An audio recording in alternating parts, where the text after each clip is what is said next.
It was not long before we made our way for the livery stable. There we found a wagon in the back lot, the team and a good pair of mules in the stable.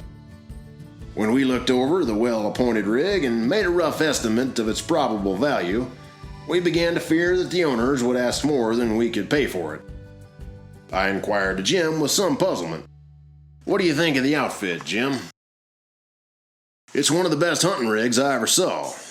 Jim then hesitated. "But I'm afraid it's too rich for our blood.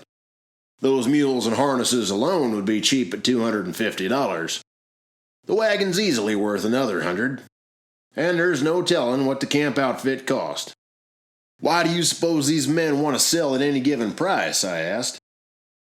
I asked Tom if he was willing to let us unload the wagon and look at its contents. We found it an extraordinarily complete outfit with many duplicate parts for the wagon, a Sibley tent, a sheet iron cook stove, a mess chest, and a complete mess kit for cooking. There was a large number of provisions left over. The wagon and the animals were good, and the broncos had saddles and bridles.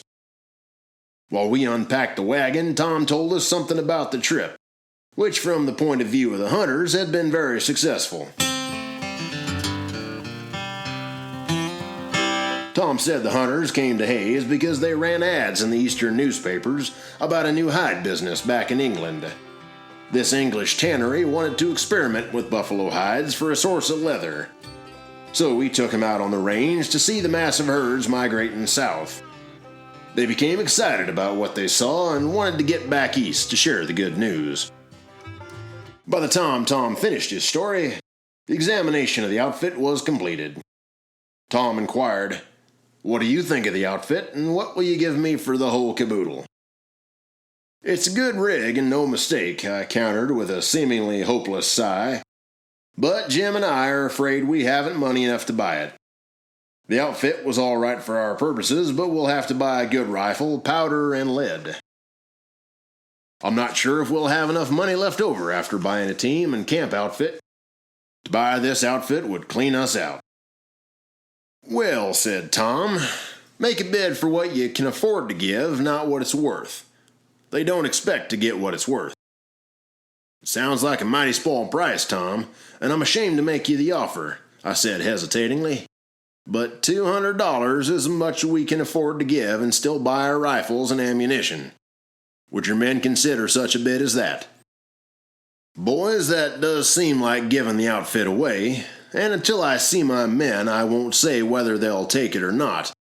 But I'll talk for you a little and help you out all I can," said Tom. "They told me to sell the rig for whatever I could get, and I'll tell them that $200 is the best offer I've had. It's the only one. If they say it's a go, the outfit's yours."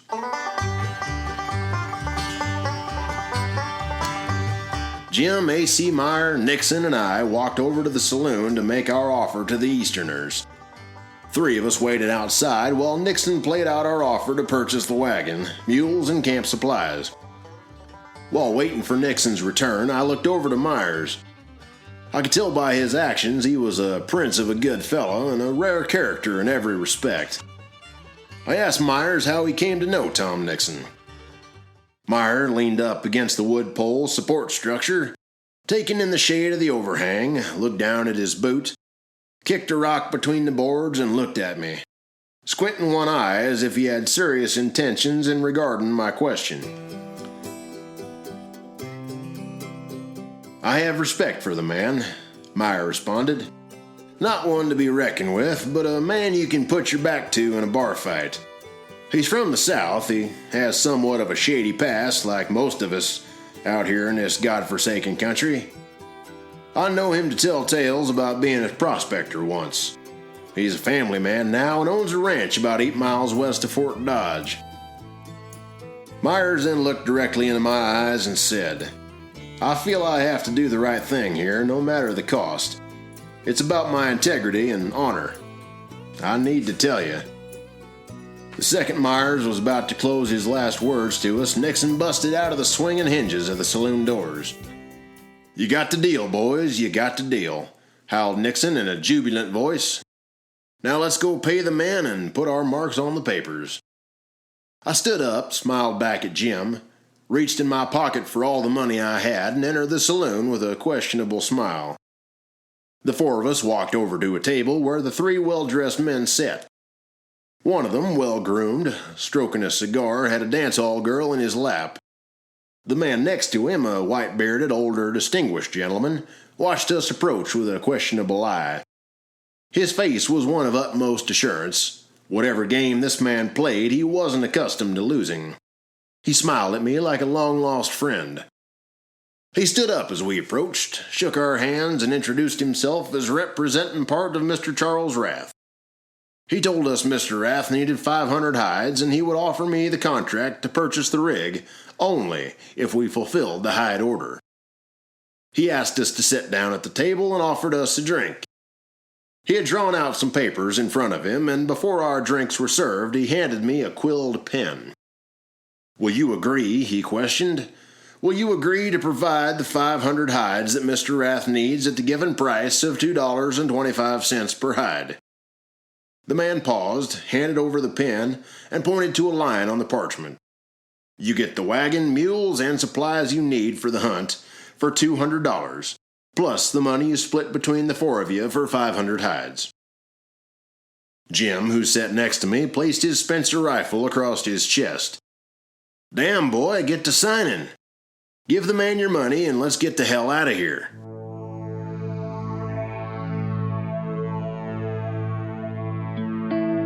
We left the saloon in wonderment. I thought a little suspicious of the deal we had just made and wondered why they would allow us to pay just $200 for the rig. We went straight to the livery, picked up our new belongings, loaded the wagon, hitched up our mule team, purchased our rifles at the general store, and drove to Fort Hays. It was late evening when we prepared ourselves for the next morning hunt. We stayed the night in the livery stables. I took the time that evening to write my brother John in New York City. In my letter to John, I told him about my purchase of the rig, how we signed a contract to obtain 500 hides, and planned a trip out to the plains. I concluded my letter with my suspicions about the hides, and would he be interested in a shipment to New York City. I signed and sealed my letter to be mailed the next morning from the camp postal service.